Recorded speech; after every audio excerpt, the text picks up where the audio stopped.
Assalamualaikum warahmatullahi wabarakatuh. Kami dari kelompok 6 akan mempresentasikan tentang pengaruh laporan keuangan PT Garuda Indonesia terhadap pengambilan keputusan investor. Yang pertama, pendahuluan dan latar belakang. Latar belakang, pada dasarnya perusahaan selalu berupaya untuk mencapai tujuan utama yang telah ditetapkan. Kinerja keuangan yang baik akan menjadi tolak ukur investor dalam memutuskan untuk berinvestasi di suatu perusahaan. Sumber informasi yang akan digunakan oleh investor adalah laporan keuangan perusahaan, karena laporan keuangan merupakan media yang paling penting untuk menilai prestasi dan kondisi ekonomi suatu perusahaan, dan juga laporan keuangan menggambarkan posisi keuangan perusahaan, hasil usaha perusahaan dalam suatu periode tertentu. Kedua, ada batasan masalah. Berdasarkan latar belakang yang telah disebutkan, maka penelitian ini hanya dibatasi pada pengaruh laporan keuangan PT Garuda Indonesia terhadap pengambilan keputusan investor. Ketiga, rumusan masalah. Apakah kinerja keuangan PT Garuda Indonesia termasuk kriteria sehat? Keempat, tujuan. Berdasarkan rumusan masalah di atas, maka tujuan penelitian ini adalah untuk menganalisis laporan keuangan Garuda Indonesia. Kelima, manfaat. Manajemen perusahaan. Analisis ini berguna untuk membantu mengantisipasi kondisi keuangan di masa depan serta sebagai titik awal perencanaan tindakan dalam memperbaiki penilaian tingkat kesehatan keuangan perusahaan dan masa datang. Selain itu, dapat digunakan sebagai bahan masukan pihak manajemen perusahaan. Investor. Analisis laporan keuangan ini digunakan pemegang saham untuk meramalkan peningkatan laba serta perkembangan tingkat kesehatan keuangan perusahaan ke depannya. Penelitian selanjutnya. Penelitian ini diharapkan dapat digunakan sebagai salah satu bahan referensi untuk penelitian selanjutnya. Kemudian, landasan teori. Garuda Indonesia adalah perusahaan penerbangan nasional yang dimiliki oleh Indonesia serta maskapai pertama dan terbesar yang ada di Indonesia.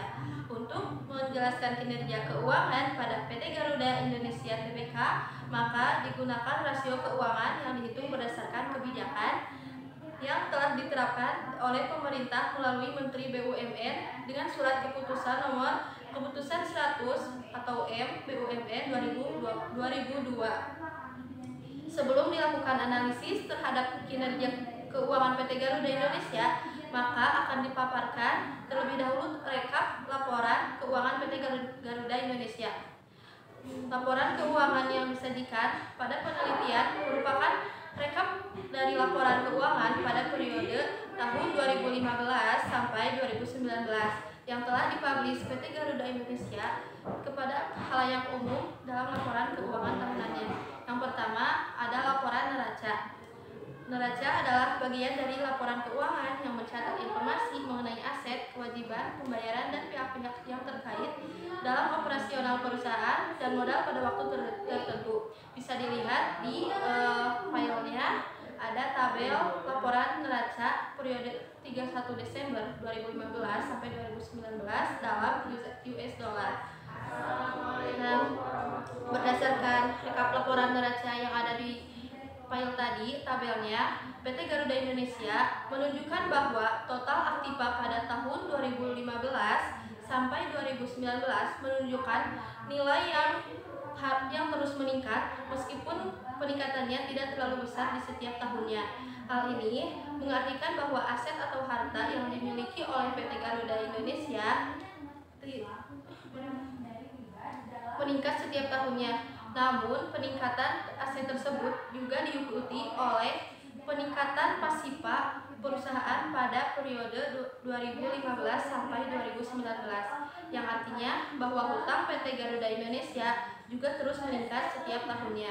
Kemudian, yang kedua ada laporan laba rugi, yaitu bagian dari laporan keuangan suatu perusahaan yang dihasilkan pada periode akuntansi yang menjabarkan unsur-unsur pendapatan dan beban perusahaan sehingga menghasilkan suatu laba bersih.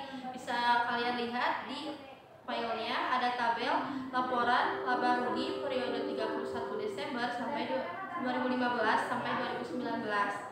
Nah, berdasarkan rekap laporan laba rugi PT Garuda Indonesia tersebut menunjukkan bahwa pada tahun 2015 perusahaan tersebut mendapatkan laba bersih.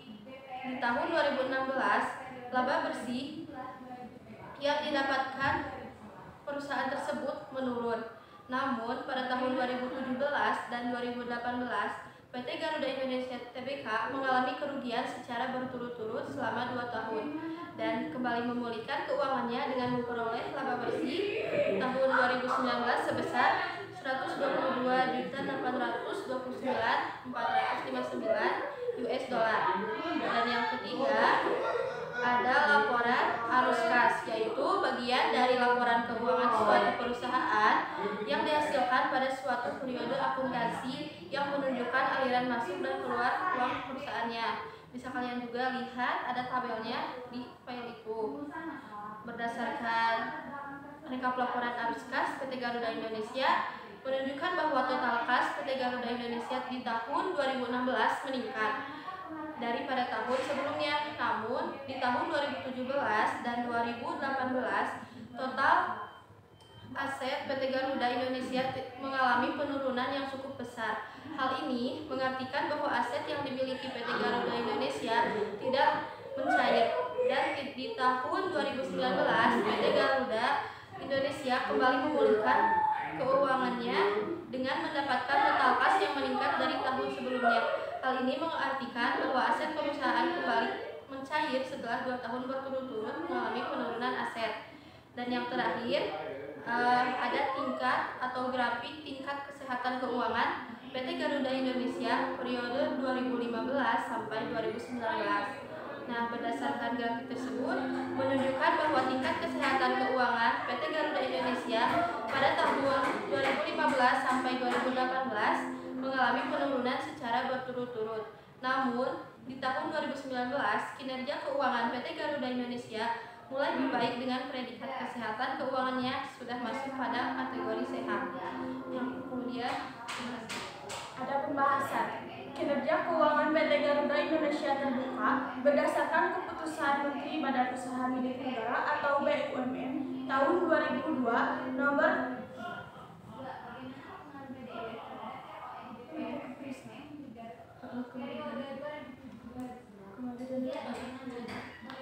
Yang kedua ada pembahasan yaitu kinerja keuangan PT Garuda Indonesia terbuka berdasarkan keputusan Menteri Badan Usaha Milik Negara atau BUMN pada tahun 2002 nomor keputusan 100 2002 pada periode 2015 berada pada kategori sehat dengan akreditas A dan total skor 67%. Hal ini menunjukkan bahwa kinerja keuangan perusahaan dalam kondisi yang baik dan berkualitas.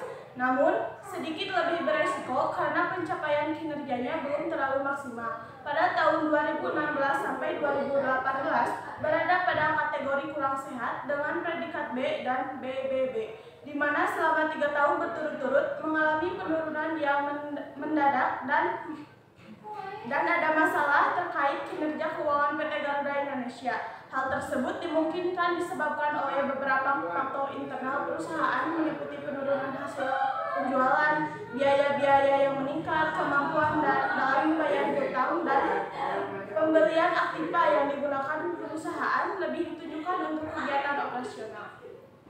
Menurut Menteri Badan Usaha Milik Negara atau BUMN yaitu Erick Thohir, kinerja maskapai Garuda tidak cemerlang nama besarnya. Bahkan perusahaan tersebut tercatat pernah mengalami kerugian secara berturut-turut di tahun 2016 sampai 2019. Kompas.com diakses pada 24 September 2020. Hal ini sejalan dengan penelitian yang dilakukan oleh Yolita Haj, Olivia, dan Rindang Martowati 2019 dalam penelitiannya yang berjudul Kinerja Keuangan PT Garuda Indonesia Persero Terbuka periode 2013 sampai 2017, di mana hasil penelitiannya menyimpulkan bahwa penelitian kinerja keuangan PT Garuda Indonesia Persero Terbuka periode 2013 sampai 17 cenderung mengalami penurunan dan nilai Z-score yang diperoleh mengalami potensi kebangkrutan yang sangat besar.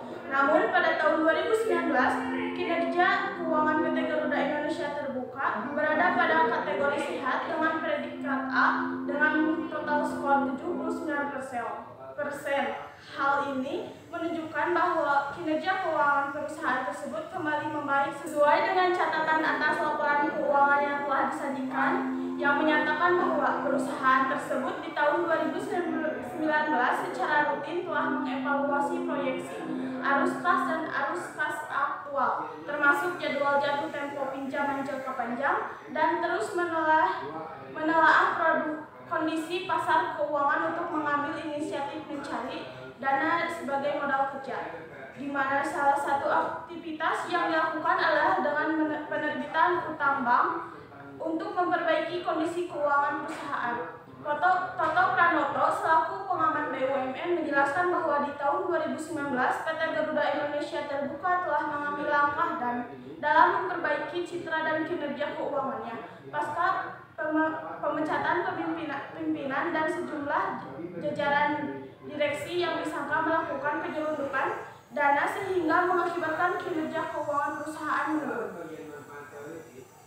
Hal ini mengartikan bahwa PT Garuda Indonesia Terbuka di tahun 2019 lebih teliti melakukan pengecekan terhadap laporan keuangannya, di mana bertujuan agar citra dan kinerja keuangan perusahaan bisa kembali stabil.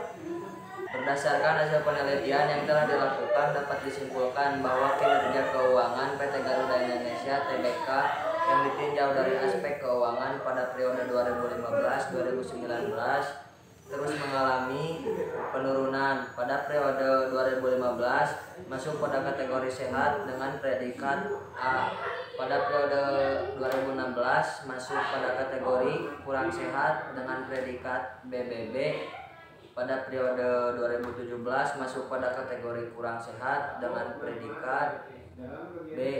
Pada periode 2018 masuk pada kategori kurang sehat dengan predikat B, dan pada periode 2019 masuk pada kategori sehat dengan predikat A. Sejalan dengan informasi dari menurut materi Badan Usaha Milik Negara BUMN yaitu Erick Thohir, dan usaha milik negara BUMN yaitu Erick Thohir, kinerja maskapai Garuda tidak secemerlang nama besarnya, bahkan perusahaan tersebut tercatat pernah mengalami kerugian secara berturut-turut di tahun 2016-2018. Hal tersebut disebabkan oleh beberapa faktor internal perusahaan, meliputi di mana pimpinan dan sejumlah jajaran direksi melakukan penyelundupan dana sehingga mengakibatkan kinerja keuangan perusahaan menurun. Namun di tahun 2019 kinerja keuangan perusahaan tersebut kembali membaik. Menurut Toto Pranoto selaku pengamat BUMN, di tahun 2019 PT Garuda Indonesia Tbk telah mengambil langkah dalam memperbaiki citra dan kinerja keuangannya pasca pemecatan pimpinan dan sejumlah jajaran direksi yang disangka melakukan penyelundupan dana. Saran bagi perusahaan harus selalu memperhatikan perkembangan antara keempat rasio yang telah diteliti dalam penelitian, karena untuk menjadi perusahaan yang menarik investasi, perusahaan harus mampu meningkatkan laba semaksimal mungkin dari waktu ke waktu. Dana yang ada pada PT Garuda Indonesia harus digunakan secara baik dan efisien sehingga modal kerja dalam perusahaan akan menjadi baik dan mampu menghasilkan laba yang besar. Bagi peneliti, untuk peneliti dengan judul terkait, diharapkan peneliti selanjutnya dapat menganalisis perusahaan lebih dari satu perusahaan, baik BUMN, sektor lain ataupun non-BUMN, untuk melihat hasil kinerja berbagai perusahaan secara komprehensif sehingga dapat digunakan sebagai dasar untuk menilai kinerja keuangan perusahaan secara umum. Penelitian selanjutnya juga diharapkan dapat menilai kinerja perusahaan berdasarkan informasi non-keuangan, misalnya kinerja berkelanjutan yang terdiri dari aspek tata kelola, ekonomi, sosial, dan lingkungan.